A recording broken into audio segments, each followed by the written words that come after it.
మరి ఎందుకు మనం నేషనల్ పాపులేషన్ డే జరుపుకుంటాం అంటే 2000 సంవత్సరంలో మే 11 రోజు మనకు ఢిల్లీలో సఫ్దర్జంగ్ హాస్పిటల్ అని ఒకటి ఉంది.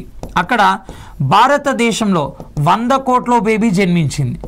సో ఆ భారతదేశంలో జన్మించిన 100 కోట్ల బేబీ ఎవరంటే ఆస్థా అరోరా.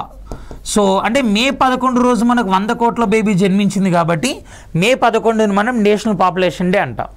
ప్రపంచ జనాభా 1987లో 500 కోట్లను చేరితే 2022 నవంబర్ 15వ తారీఖు నాడు ప్రపంచ జనాభా 800 కోట్లను చేరింది. అంటే ప్రపంచ జనాభా 500 కోట్లను చేరడానికి సుమారు 2000 సంవత్సరాలు పడితే మరో 300 కోట్లు పెరగడానికి జస్ట్ 30 సంవత్సరాలు బట్టి అలా 2022 నవంబర్ 15 రోజు పుట్టిన బేబీ ఫిలిప్పైన్స్ రాజధాని మనీలాలో ఉన్న హాస్పిటల్లో పుట్టింది. ఆ బేబీ పేరే విన్సీ మబాంగ్. సో మన దేశంలో ఇప్పటికి కూడా కుటుంబ నియంత్రణ కార్యక్రమం అమలు చేస్తున్నాం.